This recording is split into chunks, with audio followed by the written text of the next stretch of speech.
Child's Play. Child's Play is directed by Tom Holland, as in not Spider-Man Tom Holland, but director-writer Tom Holland, and stars Alex Vincent, Brad Dourif, Catherine Hicks, and leading up to the 2019 Child's Play remake, which is coming out in June, so next month we should get a trailer hopefully. But up until June, I'll be reviewing the Child's Play franchise, so from the first movie all the way up until Cult of Chucky. So, and I'm starting this list off with Child's Play 1, which came out in 1988. So yeah, let's get right into what I liked about this movie.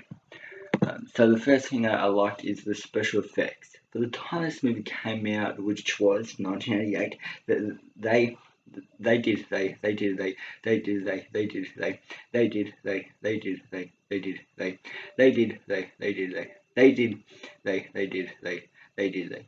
They did a terrific job matching scenes and the animatronics, and the effects artist Kevin Yeager, I think that's how you say his name, who created the doll. I'm just blown away. The practical effects, and the next level of creepiness, the next level of fear to Chucky, because it's practical and it's all real. And this is one of those rare occasions where people can say practical is better than CG, because like, if watch this movie now with like 2019 eyes, it still holds up. Like the practical effects still look really great and just gives like a next level of fear to Chucky as a character. And I feel like it gives more kind of it gives us how scary and frightening this is, I guess. So yeah, anyways, let's move on to what the second thing I like, which is Alex Vincent as Andy. Like kids in movies, kids in movies are kind of a hit or miss. Like some others are good if you get the right actor, and in this case, Andy is incredible. There is so much pressure relying on this kid. If he does not work, the movie does not work, and Andy's relatable. Like you can look back at when you were a little kid and be like, yeah, that's what I would do. I mean, I would be excited to open my birthday present. I would be like that annoying 6-year-old and all that. Like, if you are a parent now, you will relate to Andy one way or another. And that opening scene when he's making breakfast is such an adorable scene. Like Alex is great in his tension scenes. Like Alex Vincent is my favourite 80s child actor. He did such an incredible job in this role. Catherine Hicks is also really great in this movie. And Brad Dourif, who actually voiced Chucky with all the other like that Chucky sequels and spin-offs that they did. And yeah, like Brad Dourif is a great voice actor as Chucky. Now I feel like everyone did a reasonable job. Everybody did a great job, and the cop in the movie, he's good as well. But yeah, I got to give a ton of credit to Catherine Hicks, because she has to also do a lot of this movie as well. And Andy, this is like kids in horror movies, they're usually like a supporting character, but in this case, there's so much pressure. Like he has to give a great performance, but in order for this movie to work, if he does not work, this movie is gonna be a complete like failure. But he gave an incredible performance, and yeah, in this case, like he is the main lead, he's the main character of a horror movie, and kids in horror movies they're kind of taken for granted. I mean, they don't really have much to do because. Yeah, okay, so let's move on to the third thing I like, which is Chucky is such a creepy bastard in this. Like, he's running around the house and you ain't sure if it's Andy or Chucky, and you hear Chucky's little footsteps as he's running down the hallway, and just the design of the doll is iconic. And making a movie about this innocent kid's doll going evil was such a twisted idea, and Chucky's one-liners to the knife to the design of the doll is so iconic, and Chuck has become a big horror icon in today's modern world that has got tons of sequels and is soon getting a remake, which is happening in June, which is towards the middle of this year. So let's go on to the fourth thing that I like, and the fourth thing that I like is the mystery between Andy and Chucky. They set up whether or not it was Andy or Chucky that did it, and for a large majority, you don't know who did it until the 40-minute mark when you find out it was Chucky this whole time, and that is such a great scene when he's threatened to be burnt and he's like, "You stupid bitch!" Like, that is such a great scene, because all the questions that you've had in the first 40 minutes, they're basically all revealed in just that one simple scene. And for that, that is a phenomenal scene. And yeah, it's great. So yeah, let's move on to the fifth thing that I like, and that is the deaths. This movie has some really iconic deaths, like Maggie's death when she's falling out of the window and the camera is just following her as she's falling down. That is a great death. My favorite, the voodoo scene, is perfection. The execution scene is great. The opening scene when Charles Lee gets shot in the heart is great.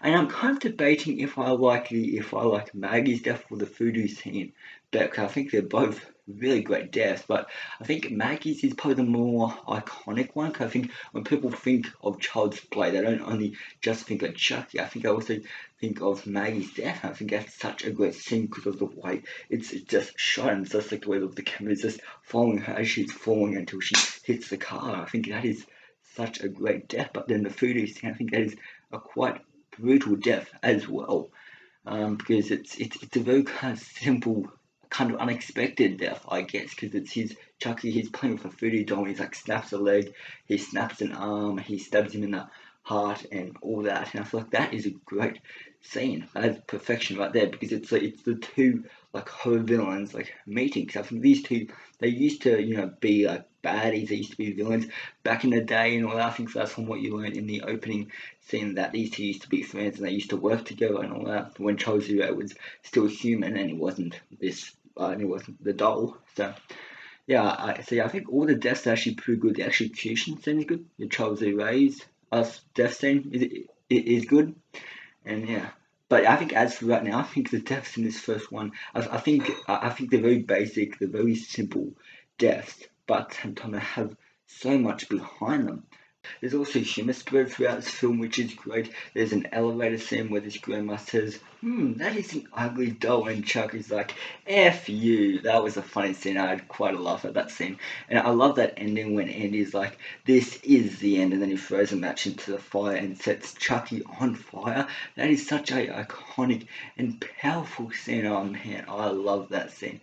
Andy just goes all savage on Chucky. He goes like this is the end, and he throws it in, and just like that, just that little conversation there, it's so savage of Andy. Like when Chucky says, hey Andy, don't do it, we're friends till the end, and then Andy says, this is the end, and then he throws a match in. That is such a great and iconic death, man. That is, oh man, I love that scene. That's probably one of the highlight scenes for me. It's such a great way to send out a character, but then he's going to return for the sequel.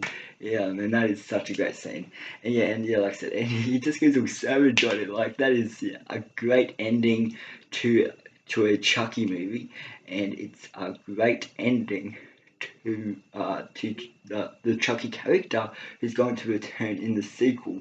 And that's what I feel like in the 80s, that's why I feel like a lot of directors were like, is because ever since Chucky, like I said, they made like a ton of like sequels on him. Like they made Chucky 2, Chucky 3, Bride Chucky, and all of them. And it's like Chucky, it doesn't matter how many times you burn him alive or how many times you kill him, he will always come back. So he's kind of like Freddy Krueger, and he's kind of like Jason Voorhees that can die multiple times, but they always come back. So yeah, when slashers die, you always know they are not dead for real. They're always going to come back to life. That's what happened in the 80s a lot with like Friday the 13th and the Nightmare on Elm Street series. Is they killed like Freddy and Jason so many times, but they just did not stay dead. They just kept on resurrecting, and that's same with like the Leprechaun and all that. It's such like I find that kind of funny. And then there's like other things I like about Child's Play. I like the opening when the camera pans over to the Chucky dolls, and then the logo Child's Play comes up. I love that shot. I love the opening scene with Charles Lee Ray, because it doesn't really give you much about his character.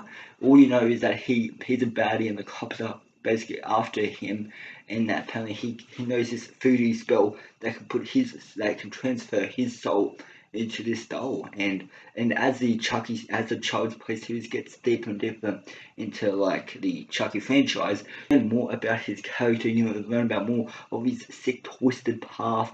If you saw my Curse of Chucky I very briefly talked about it because that one kind of gives you more of a backstory on who Charles Lee Ray was before he became Chucky, before he transferred his doll into the before he transferred his soul into Chucky. And I also like the whole concept of just Chucky on how he can only stay in this body for a limited amount of time, and he has to transfer his body to the first person he revealed himself to.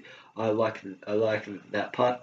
And for a minute, I thought like that voodoo guy. I thought he was the Candyman. I thought he was Tiny Todd for a minute, but then I looked it up and it's not. But yeah, no. Whenever I put Child's Play in, like I own it on DVD, I get such a kick out of this movie.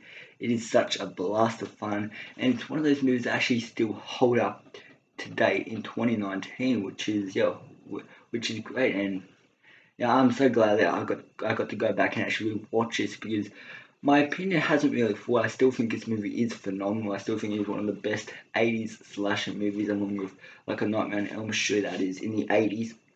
I think a Nightmare on Elm Street is up there. I think Friday the 13th is up there.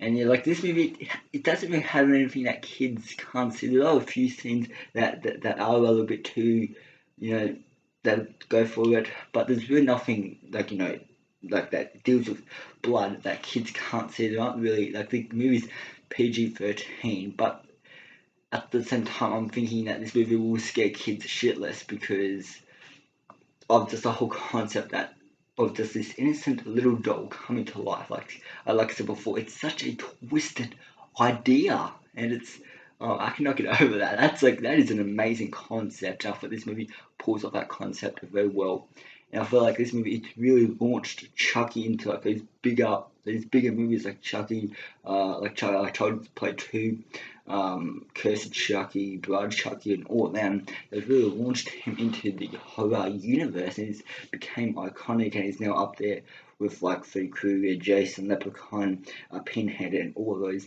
other legendary horror icons right there. But yeah, whenever I put Child's Play or whenever I watch it, I always get a kick out of it. This is such an enjoyable movie. It's such a blast of fun. The performances are great. The deaths are very basic, but there's so much behind them. Um, Chucky, he's like so great. There's so many great one-liners from him, and there's just so many things that make up Chucky as a character, like just like the iconic weapon, the knife, to the design of the doll, to the way he talks, to the way he moves. It just feels like there's something more scarier underneath this movie and underneath Chucky as a character. There's more to him, and yeah. But anyways, yeah. So yeah, up until June, I will be reviewing this series. In the meanwhile, you can check out my Curse of Chucky review that I did as a part of my 31 Days of Halloween review series. Along with you can check out my top 10 best horror movies of 2018. Along with that, you can check out my Glass review and my Reign of Superman review. And yeah, I also did a review of The Ritual, so you can go check out my other horror movie reviews I did. I did one on Apollo 18. I did one on Cursed Chucky, and I won't be reviewing that one. I'll be just kind of leaving that one out because I've already kind of gave my thoughts on that one. I might still rewatch it in case if my thoughts have changed. I will definitely do another video on it, but yeah, I'll watch still Cursed Chucky, and then I'll go back and watch my review. If my thoughts have changed, I'll do another video on it and all that. But anyways, yeah. So yeah, stay tuned for my Child's Play 2 review coming soon. So anyways, guys, thank you for coming by. Thank you for clicking on this video, and I'll see you in the next one. Have a good one, guys.